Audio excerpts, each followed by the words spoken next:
오늘 말씀의 제목은 코람데오 신앙이라는 제목으로 잠깐 말씀을 살펴보도록 하겠습니다. 우리 지난 2주 동안에 여러분 조직 신학 서론이었습니다. 성경론에 대해서 조금 살펴봤고요. 전도 제자인 저와 여러분들의 성경관이 되어야 됩니다. 이게 여러분들 제일 중요한 밑바닥의 기초가 되어야 되거든요. 성경관이 뭐가 되어야 되냐? 한마디로 오직 성경 되어야 돼요, 여러분들. 이게 저와 여러분들의 기초가 되어야 됩니다. 여기에서 무너지면 여러분들 이후에 신앙생활이라는 어떤 건물을 올린다. 결국은 무너지게 되게 돼 있는 거예요. 오직 성경이 무슨 말인가? 신구약 66권은 정확하고 무오하며 유일하고 절대적인 하나님의 말씀이다. 우리의 딱 결론이 되어져야 됩니다.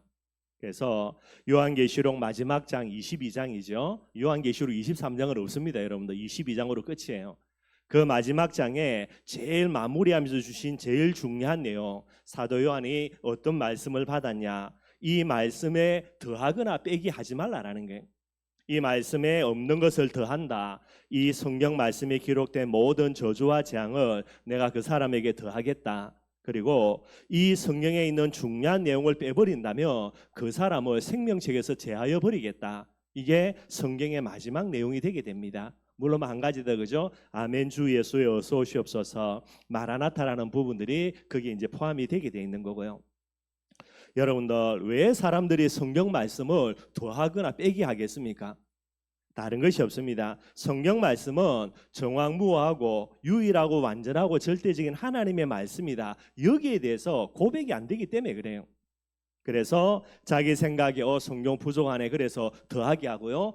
성경이 이거 잘못된 거 모자란 거 있네, 그래서 빼버리고요. 그래서 여러분들 문제가 되게 되는 거예요. 저와 여러분들의 신앙 고백입니다. 이 비밀 딱 가지고요. 성경이 중요하게 말하는 거, 내게 아무리 중요하지 않은 것처럼 보여줘도 저와 여러분들의 마음속에 중요하게 붙들어야 되고요. 성경이 대강 말하는 거 뭐 해야 됩니까? 대강 알고 넘어가야 됩니다, 여러분들. 특별히 앞으로도 제가 은퇴하기 전까지 여러분들 그죠? 제 설교를 들어야 되는데, 여러분들이 그죠? 제가 말하는 걸 가지고 아멘 할렐루야 은혜 받는 거 제 입장에서는 감사한 거고요. 그러나 혹시나 제가 일부러 그러지는 않겠지만은 실수해서 잘못된 부분들을 이야기할 수 있는 거예요. 그걸 아멘 할렐루야가 받아들이고요. 우리 목사님의 설교하니까 내가 은혜 받고 일평생 기도해야 되겠다. 그게 망하는 지름길입니다, 여러분들. 누가 설교하든지 간에 은혜 받은 것을 가지고 뭐 해야 됩니까? 성경에 여러분들 가지고 여러분들이 점검을 해야 되는 거예요. 무조건 아멘 할렐루야 할 게 아니고 여러분들. 그래서 이 비밀, 이게 바로 우리 신앙생활의 가장 기초가 되어야 되는 오직 성경의 내용이 되게 되어 있고요. 이번 주부터 해서 여러분 조직 신학의 두 번째 부분입니다. 신론이라 그래요. 하나님에 대해서 조금 살펴볼 수 있도록 하겠습니다. 여전히 딱딱한 부분들이 많이 있기 때문에 프로젝트 띄워가지고 조금 그렇게 한번 살펴보려고 합니다. 우리 김성희 집사님 그 제일 첫 번째에 우리 성경이라는 부분들을 통해서 특별 계시 아니고는 인간이 하나님을 알 수가 없죠. 그래서 특별 계시로 하나님 우리에게 말씀을 주셨고요. 이 말씀을 통해서 우리가 제일 먼저 확인해야 될 게 뭔가, 하나님이라는 존재가 누구인가, 이걸 반드시 확인해야 되는 거예요. 그래서 성경 말씀에도 이제 이 부분을 확인해야 되겠지만은 하나님이라는 존재에 대해서 여러 가지 그런 증명들, 논증들 많이 있게 되어집니다. 이걸 가리켜서 합리적인 유신 논증, 인간의 합리적인 이성 가지고 하나님이 계시냐라는 부분들에 대해서 논증하는 겁니다. 그래서 합리적인 유신 논쟁이라 그런 단어를 씁니다. 늘 말씀드린 건 한 번만 듣고 넘어가면 됩니다. 이런 게 있구나, 그렇게만 여러분들이 아시면 되는 거고요. 첫 번째는 우주론적인 증명입니다. 우주 만물이 존재하는데 그 원인자인 자존재가 반드시 존재하지 않을 수 없다라는 게, 우주 만물이 존재하는데 그 우주 만물을 창조하신 이 그분이 반드시 존재하지 않을 수 없다. 이게 이제 우주론적인 증명이고요. 존재론적 증명이라 그럽니다. 인간이 막연하지만은 신에 대한 관념을 가진다는 것은 그 관념의 실체인 신의 존재를 증명하는 것이다. 신이 반드시 존재한다. 이런 부분이 됩니다. 목적론적 증명이라 그러고요. 자연 만물이 질서를 유지하되 혼돈에 이르지 않고 있다는 사실은 그 질서를 유지하는 어떠한 이성적인 존재가 필연적으로 존재함을 보여준다. 여러분 그죠? 어느 날 봄이 왔다가 그 다음에 여름이 오고요, 가을이 오고 겨울이 오는데 이게 여러분들 순서가 뒤바뀌는 경우는 절대 없습니다. 여러분들 몇천 년 전부터 지금까지 앞으로 예수님 재림하신 그날까지 이게 안 바뀐다니까요. 아침이 되면 여러분들 해가 떠오르고요, 밤이 되면 해가 지고요, 정한 시간표 따라서도 바닷물이 계속 밀려들고 빠져나가고 이게 여러분들 계속해서 반복되는 거예요. 이거는 우연일 수가 없고 이런 부분을 볼 때에 하나님이라는 대상 존재가 있지 않는가라는 부분들이 됩니다. 도덕론전 증명이라 그래요. 양심은 선을 행하고 악을 물리치는 도덕적인 의무감을 느끼게 하죠. 짐승과 다른 인간의 특징입니다. 양심을 갖고 있는 거예요. 그런데 이 양심을 볼 때에 이 양심 배후에는 인간을 도덕적으로 만든 하나님이 반드시 존재하신다. 이게 이제 도덕론적 증명이 됩니다. 종교론적인 증명도 있고요. 모든 시대 모든 인간에게 종교는 반드시 있었다라는 게 사실이니까요. 그래서 이 종교들의 형태는 다르지만은 신의 존재를 모든 종교가 인정한다는 점에서 똑같다라는 거죠. 이로 보건대 하나님의 실제를 감접적으로 입증한다. 이렇게 이야기합니다. 하나님을 모르는 사람들이요, 이제 합리적인 이성을 가지고 하나님을 추론하는 그런 부분들이 되는 거예요. 성경적인 유신 논정입니다. 성경에서 말하는 하나님이죠. 성경은 하나님의 존재를 증명하려 들지 않습니다, 여러분들. 인간의 합리적인 이성 가지고 하나님을 증명하려고 하는 것 자체가 불신앙이에요. 신학자들이 그래 이야기합니다. 그래서 성경은 하나님 그분은 반드시 존재하시는 분이고요. 그리고 나아가서 모든 존재보다도 앞서 계신 분, 자존자라 그러죠. 창세기 1장 1절입니다. 뭐라고 설명합니까? 태초에 누가 먼저 계시죠? 하나님이 계시다라는 거예요. 태초에 하나님이 계시고 먼저 계시는 거고요. 이 하나님이 우주 만물을 창조하셨다라고 창세기 1장 1절에 설명하는 거예요. 그래서 이런 여러 가지 유신 논정들 우리가 평가하기를요. 합리적인 유신 논정은 일반 계시 속에 나타난 진리를 주관적인 요소인 인간 이성으로 추론해 보는 것으로요. 신의 존재를 단지 추상해 보는 것이지 결코 신에 대한 올바른 논정이 되지를 못한다라는 거예요. 그래서 이는 단지 이방 종교나 철학에서 나오는 인간의 그런 부산물로 그렇게 이제 생각을 하면 되게 되는 거고요. 그래서 이 유신 논정을 통하여서 여러분들 하나님이 있다라는 부분에 대해서도요 여러 가지 종류가 있습니다. 우리 기독교계 성경과는 다른 부분이고요. 첫째는 범신론이라 그래요. 범신론이라는 게 뭐냐면 모든 것이 신의 한 부분으로 신과 자연은 일체라는 겁니다. 그래서 신과 자연을 구분하는 것이 아니라 동일시하는 부분이 되는 거예요. 나무에게도 신이 있고 저 바위에게도 신이 있고 그죠? 저기 그죠? 어떤 부분에도 신이 있고 이런 부분들이 범신론이라 그래요. 어디에서 주로 주장하냐? 불교에서 주로 주장하는 그런 이제 신관이 되게 됩니다. 그래서 불교에서는 그죠? 사람이 노력하며 공을 쌓고 여러 가지를 하며 신이 될 수 있다 이렇게 이야기하는 부분들이 되게 되는 거죠. 이게 이제 범신론이라 그러고요. 다신론입니다. 모든 만물 가운데는 각 신들이 각자의 영역에서 세상을 지배한다는 주장이 되는 게 말도 안 되는 건데 여러분들 그죠? 한마디로 그리스 신화 그죠? 바다의 신 포세이돈이 있고요. 땅의 신도 있고요. 불의 신도 있고요. 하늘의 신도 있고 그리스 신화에 나오는 개념들인데 이걸 이제 다신론 사상이라 그렇게 이야기를 하게 됩니다. 이신론이라는 게 있습니다, 여러분들. 이게 뭐냐면 신이 우주를 만들었지만은 단지 우주 위에 초월해 계신 채로 우주 속에는 다양한 질서와 자연 법칙을 두어서 그에 따라 자연적으로 운행하게 하시고 신이라는 존재는요 우주와 분리된 채 단지 초연하게 지켜보고 계신다라는 게 저 어딘가는 계시죠. 하늘 어딘가는 계신 채 딱 발장 끼고 그죠? 우주 만물을 자연 법칙 가운데 스스로 돌아가게 만들어 놓고요. 어떻게 되든지 간에 그냥 지켜만 보고 계신다 그래요. 그래서 초연에서 계신다 그래서 초연 신론 이런 단어를 쓰고요. 자연의 그런 법칙을 가지고 그냥 돌아가도록 만들어 두신다 그래서 자연 신론 이런 단어를 쓴다 그럽니다. 그리고요. 유일 신론이 있죠. 우리 성경에서 말하는 거고요. 인격적이고 무한하신 하나님은 우주를 초월해 계시나 지금도 우주 속에서 세밀하게 역사하고 계신다. 이게 성경에서 말하는 신론입니다. 유일 신론이 되게 돼 있죠. 그래서 하나님이 있다 없다 유실론 무실론 내는 거고요. 하나님이 있다라고 이야기할 때도 이런 여러 가지 부분들이 있습니다. 물론 하나님이 없다라는 건 무실론이 있고요. 또 다른 거는 불가지론이라 그래요. 이게 무슨 말이냐면 하나님의 존재라는 부분들에 대해서는 불가지라는 겁니다. 불가는 알 수 안 된다라는 거요. 지라는 가는 인식한다 알지자죠. 그래서 불가지론 다른 말로 하나님의 존재에 대해서 우리가 알 수가 없다. 이렇게 이제 이야기하는 것도 있습니다. 무실론의 한 종류가 돼요, 여러분들. 그래서 무신론에 이런 부분들이 있는 반면에 유신론에도요 이런 종류들이 있게 되는 부분도 여러분들이 이해하시면 되겠고요. 성경은 뭐라 이야기하냐? 유일신론입니다. 하나님 한 분밖에 없다라는 게. 그래서 여러분들 유일신론이라서 뭐라고 이야기합니까? 하나님이라는 단어를 씁니다. 그래서 여호와라는 단어도요 이스라엘에 한 분밖에 없는 분이라 그런 개념들이고요. 참 감사하게도 우리나라에도 여러분들 하나님이라는 단어로 번역이 돼 있어요.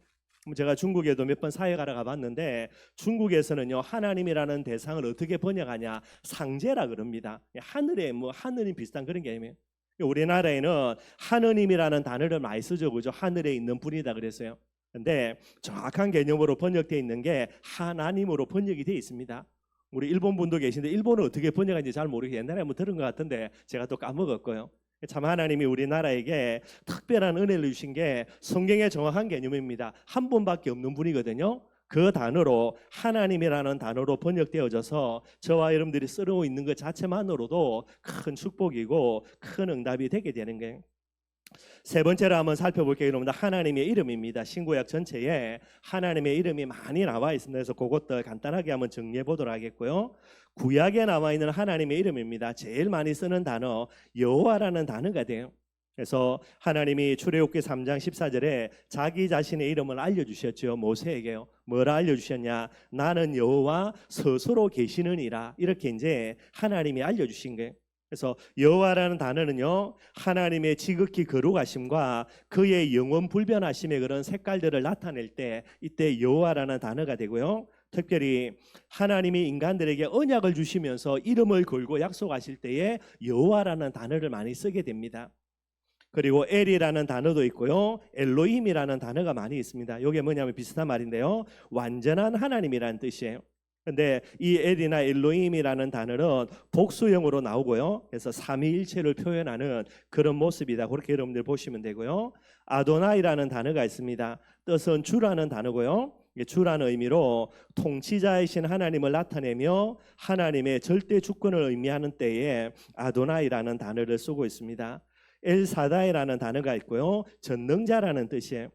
경외와 공포의 대상이 아니라 우리를 위로하시면서 우리를 복의 근원으로 삼으시는 그 하나님의 그 이름을 이야기할 때에 엘샤다이 그렇게 단어를 쓰고 있습니다. 신약에는 여러분도 이제 단어가 바뀌어지죠. 왜냐하니까 구약은 히브리어고 신약은 헬라어가 되니까 여러분 이름들이 바뀌어져요. 그래서 첫 번째로는 퀴리오스라 그럽니다. 주라는 단어고요. 구약에 나와 있는 아도나이라는 단어에 그렇게 대응하는 그런 이름이 되게 됩니다. 데오스라는 단어고요. 하나님이라는 대한 부분의 일반적인 명칭이에요. 그래서 구약의 엘로힘에 대한 단어에 대응하는 부분이 되고요. 그 다음에 파테르라 그럽니다. 신약에는 하나님을 우리의 아버지로 그렇게 설명하고 있죠. 그래서 하나님의 영적인 자녀인 신자들의 아버지라는 의미가 바로 이제 파테르란 그런 단어로 이렇게 나와지게 됩니다. 그리고 이제 신구약에 보면은 단어들이 복합적으로 쓰여지는 하나님의 이름이 많이 있어요. 그래서 뭐 다른 건 살펴볼 거 없고 두 가지만 조금 한번 살펴보겠습니다. 아까 구약에 엘이라는 단어가 있고 이게 하나님이라는 이름인데 엘의 복합어가 나옵니다. 뭐 엘샤다이 그러죠. 전능하신 하나님 그런 뜻이고요. 엘 엘론이라 그럽니다. 지극히 높으신 하나님. 엘 올람이라는 단어도 있고요. 영원하신 하나님. 그리고 엘로이 감찰하시는 하나님. 이렇게 두 단어를 합쳐가지고 여러 가지 그런 의미로 쓰여지고 있습니다. 그리고 여호와라는 이름을 가지고 복합으로 쓴 거는 우리가 뭐 여러 가지 잘 알고 있는 단어들이 많이 있고요. 제일 뭐 우리가 익히 알고 있는 거 여호와 이레라 그래요. 여호와의 산에서 준비하시겠다. 여호와의 준비라는 이름으로 여호와 이레라는 단어를 쓰고요. 여호와 니십니다. 여호와는 나의 깃발, 특별히 승리의 깃발이라는 단어고요. 여호와 샬롬입니다. 여호와는 나의 평강이라는 뜻이고요. 여호와 라파, 여호와는 우리를 치료하시는 하나님이다. 그런 뜻이 됩니다. 여호와 삼마입니다. 여호와가 거기 계시다. 이게 여호와 삼마고요. 여호와 로이, 여호와는 나의 목자라는 단어입니다. 뭐 다윗이 제일 많이 썼지요, 그죠? 여호와는 나의 목자다 할 때에 그런 단어가 되고요. 여호와 체바오트라 그럽니다. 만군의 여호와 하나님이다. 그렇게 이제 이야기를 하고 있죠. 그 다음에 여호와 엘 게물로트라는 단어가 있고요. 보복하시는 하나님이다. 공의의 하나님의 속성을 설명하는 그런 내용들이 되게 돼 있고요. 여호와 마케라 그랬습니다. 멸망시키는 여호와라 그랬어요. 하나님을 떠나서 하나님을 대적하고 우상 숭배하는 부분들에 대해서 하나님이 이제 그의 이름을 사용하실 때에 여호와 마케 이렇게 이제 쓰고 계시고요. 여호와 치두켄유라는 단어가 있습니다. 여호와는 우리의 의라는 단어가 됩니다. 그래서 요 단어가 있고요. 마지막으로 여호와 메카디 시켐이라는 단어가 있습니다. 너희를 거룩히 하시는 여호와다. 이제 이런 의미가 되게 됩니다. 그래서 여러분 그냥 한번 참고 삼아 이런 이름을 쓴다라는 거 조금 여러분들이 한번 그렇게 생각을 해보시면 좋을 것 같아요. 네 번째로 여러분들 우리가 반드시 이해해야 될 게 하나님의 속성이라 그렇게 이야기합니다. 반드시 여러분들 이해를 해야 되는 게 하나님의 속성에는 두 가지가 있다 그럽니다. 한 가지는 절대적인 속성. 그래서 하나님 당신만이 갖고 계시는 속성을 절대적인 속성이라 그래요.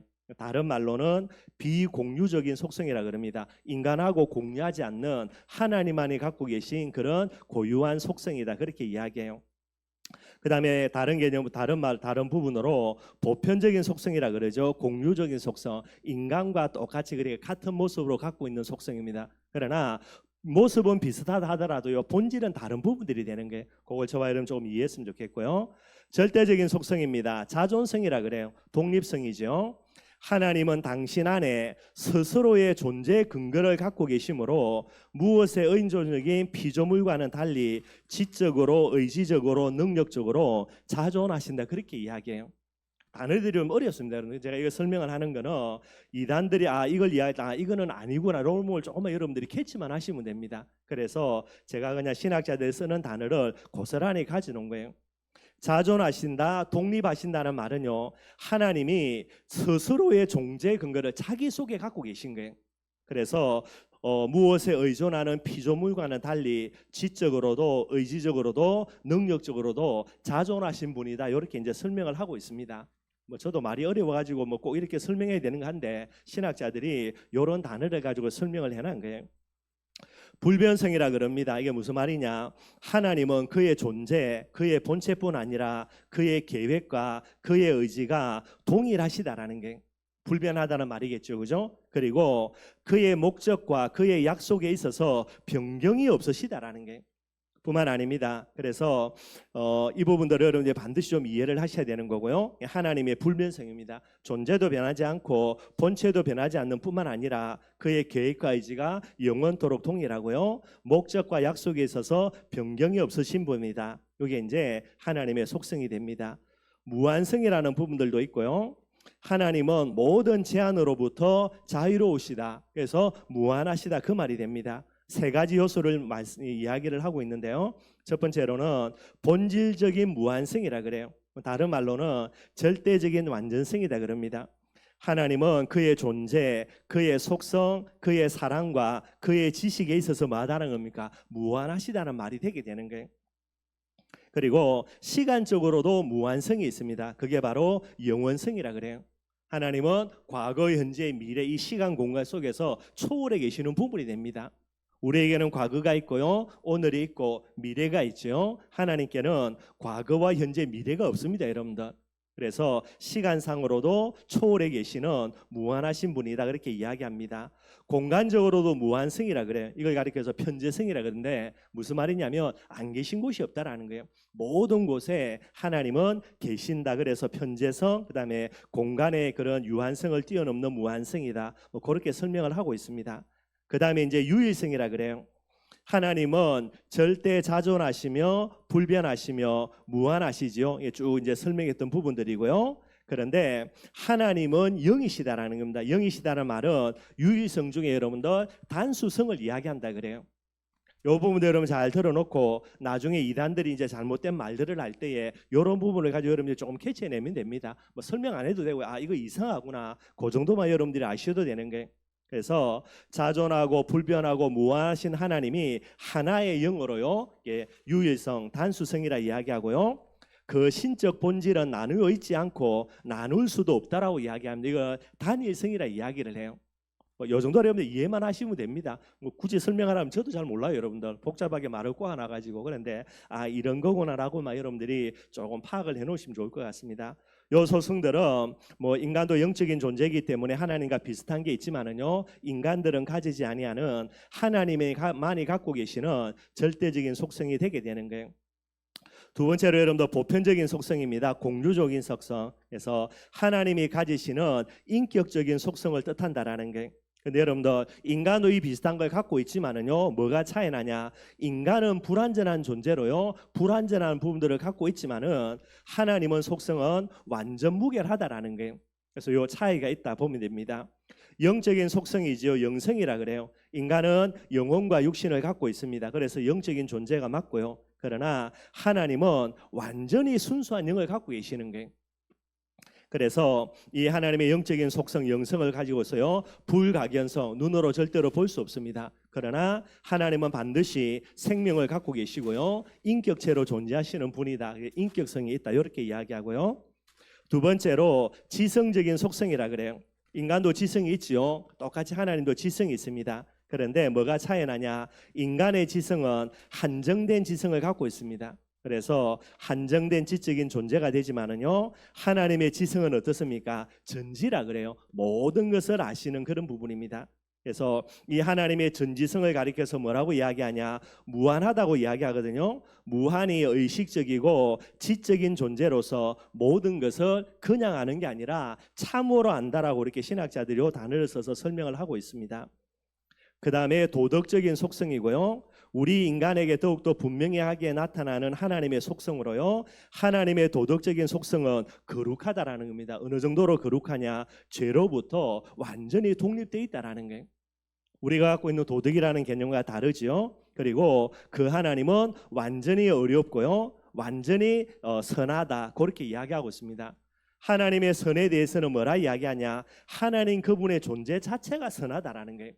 그래서 나중에 이야기하겠지만은 하나님은 절대로 할 수 없는 거, 그죠? 악을 행할 수도 없고요, 거짓말도 할 수 없고, 이런 부분이 나오는 거예요. 하나님의 선이라고 이야기할 때에 그 하나님은 존재 자체가 선하신 부분들이 되게 됩니다. 도덕적인 속성이라 이야기하고요, 주권적인 속성이라 그래요. 하나님이 그의 모든 피조물들을 오직 자기의 기쁘신 뜻대로 다스리며 주권적인 의지를 갖고 있습니다. 물론 인간도 여러분도 주권적인 의지, 자유의지를 갖고 있다, 그렇게 이야기하죠. 근데 인간의 그런 자유의지와 하나님과는 비교할 수 없는 부분이고요. 하나님의 주권적인 의지, 피조물들을 당신의 기쁘신 뜻대로 다스리신다. 그리고 그가 원하시는 것은 무엇이든지 하실 수 있다. 주권적인 능력이라 그래요. 하나님께 못하실 게 없죠, 여러분들. 근데 하나님이 하실 수 없는 거, 거짓말 못하고요, 뜻을 변경하는 거 못하시고요, 자기 자신을 부인하는 거 하나님은 못하신다, 그렇게 이야기하고 있습니다. 보편적인 속성으로 마지막으로 유복적 속성 그럽니다. 하나님은 복 있는 분으로 그의 사랑하는 자들을 축복하신다, 복을 주신다라는 단어가 됩니다. 이 유복성이 대외적으로 나타날 때에 하나님께 영광이 된다라는 거예요. 하나님이 나를 축복하시는 부분들을 사람들이 보게 되고요, 이걸 가지고 우리가 하나님께 영광을 돌려드릴 수 있는 그런 내용이다라고 이야기하고 있습니다. 그래서 어떤 연예인들이 상 받을 때에 네 모든 영광 하나님께 돌려드린다, 그게 여러분들 우리가 조금 그렇게 이야기하지만은 정말로 귀하고 아름다운 부분들이 되게 되는 거예요. 우리 렘넌트들도요, 응답 받았을 때에 지잘났다 큰 소리 치지 말고요, 정말로 하나님께 영광 돌려드리는 부분들 반드시 되어져야만 되게 되는 거예요. 다음 주까지 해서 하나님에 대해서 조금 더 살펴보도록 하겠습니다. 몇 가지 좀 딱딱한 내용들이지만은 여러분들이 조금 마음속에 담고요, 하나님이라는 부분에 대해서 올바르게 이해하는 그런 시간들이 되었으면 좋겠습니다. 오늘 본문 말씀 가지고 간단하게 말씀 마무리하고 말씀을 정리하도록 하겠습니다. 오늘 본문의 내용 우리가 잘 아는 내용입니다. 복음 증거한 결과로 감옥에 투옥되는 베드로와 요한이에요. 예수님을 십자가에 못 박아 죽였는데 얼마 있지 않아 가지고요, 베드로와 요한이 이 예수 그리스도의 복음 증거하니까요, 유대인들이 얼마나 화가 나겠습니까? 그래서 이제 힘이 있으니까 두 사람을 잡아 가지고 감옥에 집어넣은 거죠. 그 다음에 이제 유대인들이 모여서 사내들인 공회를 진행합니다. 한마디로 이제 법정 재판을 열게 되는 거예요. 그래서 이 재판을 열고요, 여기에 이제 베드로와 요한이 자기들이 이제 여러 가지 죄가 없음을 변론하는 내용들이 오늘 본문에 나와 있고요. 특별히 12절 말씀입니다. 다른 이로서는 구원을 받을 수 없나니 천하 사람 중에 구원을 받을 만한 다른 이름을 우리에게 주신 일이 없음이니라. 오직 예수라는 말이죠, 여러분들. 이 시대적인 메시지를 이 법정에서 베드로가 이제 메시지를 하게 되는 거예요. 그러니 유대인들이 얼마나 악에 바치겠습니까? 그런데 아무리 꼬투리를 잡으려고 해도 베드로와 요한이 잘못한 게 없는 거예요, 여러분. 이건 종교적인 법이 되니까. 그리고 이 사람들이 어떤 뭐 물리적인 특별한 부분들을 행할 수 있는 게 잘 없으니까요. 그 정도가 아니고 베드로 설교를 듣고 3천 명이나 예수님을 믿고 회개했으니 여러분들 이 영향력들이 보통이 아닌 거지요. 그래서 이걸 어떻게 이제 할까라고 고민하다가 결국은 대책이 안 나와가지고요. 나중에 어떻게 되냐? 이들을 이제 풀어줄 수밖에 없습니다, 여러분들. 그래서 사내들인 공회에서 베드로와 요한을 풀어주면서요, 뭐라고 협박을 하냐? 그냥 풀어주지 않고 딱 협박을 하기를요. 그게 18절 말씀이에요. 뭐라고 협박하냐? 그들을 베드로와 요한을 불러서 경고하되 협박을 하는데 도무지 예수의 이름으로 말하지도 말고 가르치지도 말라라는 거예요. 이제 종교적인 재판관에 쓰기 때문에 큰 법적인 그런 부분, 뭐 생명을 죽이고 살리고 하는 그건 없지만은요, 여러 가지 제재 수단이 많이 있는 것입니다. 여기에서 이제 협박을 하는데 앞으로 풀어줄 테니까 나가서는 예수 이름으로 말하지도 말고 가르치지도 말라라고요, 딱 협박하고 보내는 거예요. 그런데 이때의 베드로의 고백입니다. 뭐라고 이야기합니까? 19절에요. 베드로와 요한이 대답하여 이르되 하나님 앞에서 너희의 말을 듣는 것이 하나님의 말씀을 듣는 것보다 옳은가 너희들이 한번 판단해 보라는 거예요. 그러면서 베드로가 이야기합니다. 우리는 보고 들은 것을 말하지 아니할 수 없다. 이렇게 이야기하고 풀려나게 되게 되는 거예요. 오늘 여러분들 베드로가 사내들인 공회 앞에서 뭐를 가지고 이야기하냐? 나는 사람 앞에 서지 아니한다라는 거예요. 누구 앞에 씁니까? 하나님 앞에 쓴다라는 겁니다. 하나님 앞에 쓴다라는 이 단어가 어떤 단어입니까? 이게 헬라어로요, 코람데오라고 써요. 코람이라는 말은 누구누구 앞에서, 데오라는 말은 데오스의 준말입니다. 줄임말에서 하나님 앞에서라는 단어가 바로 헬라어로요, 코람데오가 되게 되는 거예요. 오늘 베드로와 요한이 뭐라고 이야기합니까? 나는 하나님 앞에 선다. 이 비밀 가지고 너희들의 말을 듣는 거, 하나님의 말 듣는 거 뭐가 맞겠냐? 너희들도 한번 생각해 보라고.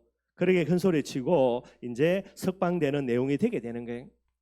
전도 제자인 저와 여러분들 반드시 뭐 해야 됩니까? 하나님 앞에 설 줄 알아야 됩니다. 저와 여러분들이 복음 가지고요, 사람 앞에 선다. 말이 안 되는 부분이 되는 거예요. 저도 개인적으로 좀 한두 가지를 놓고 좀 뭐 한 가지인데 좀 계속해서 기도하는 게 있습니다. 이 내용 가지고요.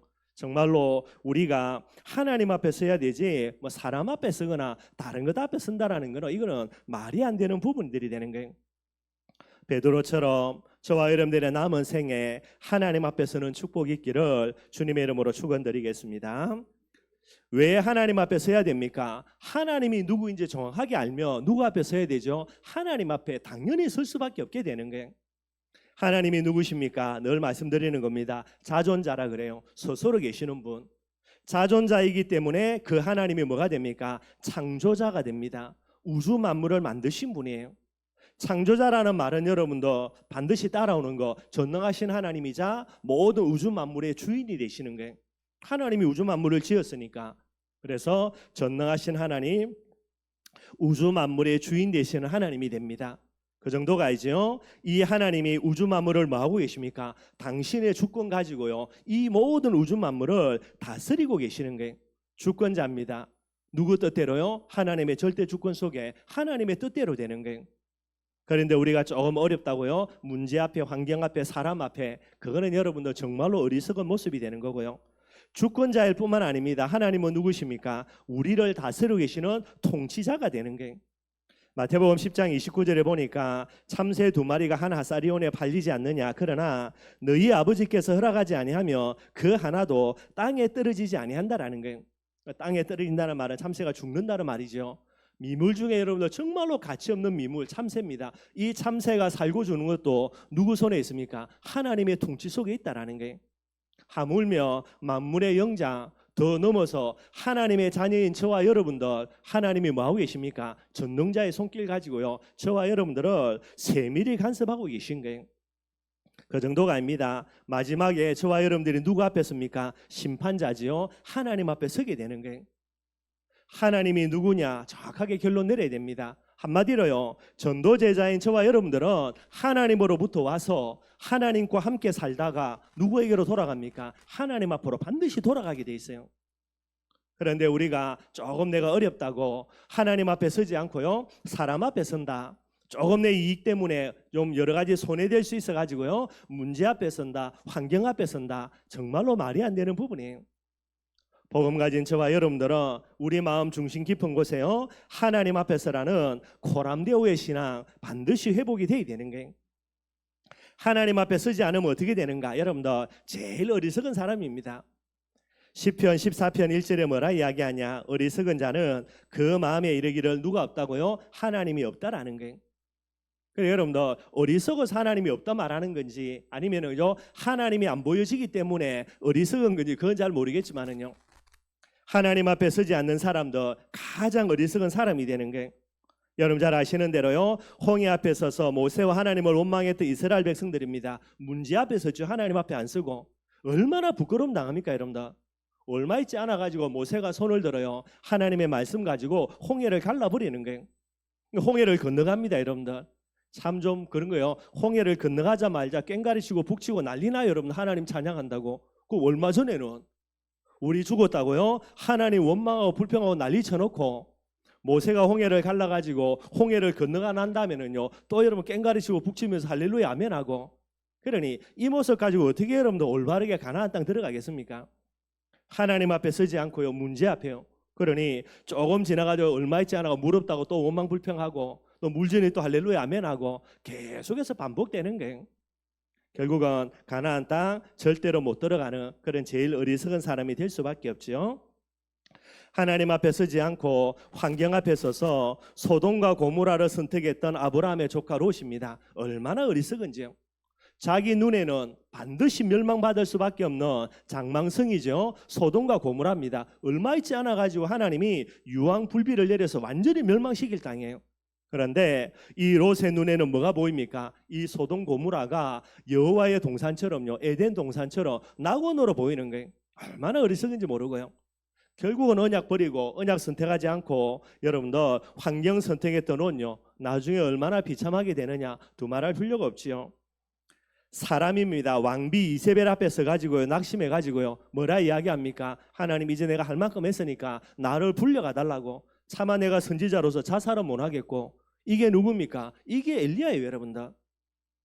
왕비, 이것도 이방 여자, 이 이세벨 바라보고 여러분들 두려워가지고요, 낙심해가지고요, 하나님이 그에게 힘을 주셔서 나중에 사명 주시는 부분이 되게 되죠. 하나님 앞에 설 때 일어나는 일이에요. 뿐만 아닙니다. 자기 이익을 앞에 두고 병든 짐승만 죽이고요, 좋은 짐승을 남겨두었던 사울 왕이에요. 하나님 앞에 안 서고 이익 앞에 쓴 거예요. 어떻게 됩니까? 조그마한 이익 취하다가 나중에는요, 자기도 죽고 자기 사랑하는 아들들 다 죽고요, 시간 지나가지고 후손들요 완전히 다 죽고요, 가문 자체가 초토화되는 거예요. 당장의 눈앞에 조금 이익 바라보고요, 하나님 앞에 서지 않았는데 뭐를 잃어버립니까? 영혼을 잃어버려요. 영혼을. 그래 여러분들 얼마나 어리석은지 몰라요. 저와 여러분들 우리가 만약에 복음 갖고 있으면서도 하나님 앞에 안 선다, 제일 어리석은 사람 됩니다. 부끄러움을 당하게 될 수밖에 없게 되는 거예요. 항상 기억하고 늘 언제나 코람데오라는 축복 꼭 누렸으면 좋겠고요. 어떻게 하면 코람데오의 축복 속으로 들어갈 수 있는가? 코람데오의 비결입니다. 많은 거 있겠지만은요, 제일 핵심되는 거 그게 임마누엘이에요. 성경은 이야기합니다. 하나님이 성령으로 지금 내 안에 영원토록 우리와 함께 계시는 거예요. 만약에 여러분들 하나님이 저 높은 하늘에 계신데 내가 그 하나님 앞에 서겠다, 얼마나 거리가 뭡니까 여러분들? 그 거리를 어떻게 줄여나가요? 줄일 수가 없다니까 여러분들. 그런데 하나님은 하늘 보좌 우편에 계신 것도 맞지만 어디 안에 계십니까? 내 안에 나와 함께 계셔. 그러니 이 비밀 가지고 있어야 올바르게 하나님 앞에 설 수 있는 비밀이 되는 거예요. 저기 저 멀리요, 하늘 보좌 우편에 계시 그 하나님 앞에 내가 서겠다. 어느 세월에 어떻게 여러분들 올바르게 안 되게 되는 거예요. 여러분들이 꼭 기억하셨으면 좋겠고요. 코람데오의 세 가지 실제입니다. 하나님 앞에 선다는 말은 무슨 말입니까? 첫 번째, 복음 앞에 서야 돼요. 문제 앞에 서는 것이 아니라 뭐 앞에 서야 됩니까? 모든 문제 해결자 되시는, 이 문제의 해답 되시는 예수 그리스도 앞에 서야 돼요. 나는 하나님 앞에 서겠습니다. 여러분들 어떻게 하나님 앞에 서냐고. 하나님이 내게 주신 복음의 비밀요, 그리스도 앞에. 여러분들 환경 볼 필요 없습니다. 지금도 하나님이 내 안에 나와 함께 계신다니까요. 그 임마누엘 앞에 그리고 나를 땅끝까지 증인되게 하실 성부 하나님의 내게 주신 사명이죠. 세계복음화의 언약 앞에, 복음 앞에 저와 여러분들을 세워야 되고요. 두 번째로는 말씀 앞에 저와 여러분들을 세워야 됩니다. 하나님의 말씀이 절대 진리죠. 그래서 말씀 앞에 저와 여러분들을 세워야 되는 거예요. 사도행전 2장 42절에 사도의 가르침을 받아 서로 교제하고 떡을 뗐다 그랬습니다. 사도의 가르침, 말씀 앞에 세워야 되는 거예요, 여러분들. 내가 하나님 앞에 서기를 원합니다. 그러면서요, 말씀 앞에 나를 세우지 않고요, 전부 다 이상한 쪽에 세운다. 그게 전부 다 신비주의가 되는 거예요. 저와 여러분들은 말씀 앞에 나를 세워야 되겠고요. 뭐 비슷한 말이지만은 사명 앞에 서야 됩니다. 땅끝까지 증인되라 하셨죠. 증인의 사명, 춘천에 3천 제자를 살리는 이 사명, 그리고 여러분들이 허락하신 이명계약이죠. 보호자, 동력자, 식준의 사명, 이거 앞에 세우는 것이 올바르게 하나님 앞에서는 그런 내용들이 되게 되는 거예요. 여러분들이 반드시 기억하고요, 하나님 앞에 나를 세워야 됩니다. 그래야 그 다음에 하나님의 인도받던가 뭔가 일이 일어나는 거예요. 절대 주권자는 하나님입니다. 모든 것이 하나님의 뜻대로 되는 거예요. 근데 하나님 앞에 안 서고 엉뚱한 곳에 서 있다, 어떻게 응답받겠습니까, 여러분들? 오늘 신론입니다. 하나님이 누구인가? 뭐 여러 가지 쭉 이야기합니다. 그래 놓고 뭐 해야 됩니까? 그러면 그 하나님이 하나님 맞다면 저와 여러분들을 하나님 앞에 세울 줄 아는 코람데오의 신앙이 반드시 회복되어야 되는 거예요. 이 비밀 가지고요, 마음껏 하나님의 축복 응답 누리기를 바라겠습니다. 말씀 결론 맺도록 하겠습니다. 전도제자의 필수입니다. 뭐 해도 되고 안 해도 되는 게 아니고요, 내가 전도제자가 맞다면 반드시 뭐 해야 됩니까? 코람데오입니다. 하나님 앞에 서야 되는 거예요. 하나님 앞에 서지 않고 사람 앞에 서고요, 복음 앞에 서지 않고요, 문제와 환경 앞에 서고요, 사명 앞에 서지 않고 여러분들 욕심 가지고 이익 앞에 선다, 어떻게 되겠습니까? 사람 앞에 서고 문제와 환경 앞에 서고 욕심 앞에 서면요, 반드시 뭐하죠? 눌리게 되어 있습니다, 여러분들. 사람 앞에 서면요, 내보다 잘난 놈이면 내가는 눌릴 거고요, 기죽을 거고요, 내보다 못한 놈이면요, 그 사람 기죽일 거고 교만해질 거고, 결국은 뭐하냐? 저주와 재앙소로 들어가는 지름길이에요. 문제 앞에 선다, 두말할 필요 없습니다, 여러분들. 욕심 가지고 이해 앞에 선다, 더욱더 두말할 필요가 없고요.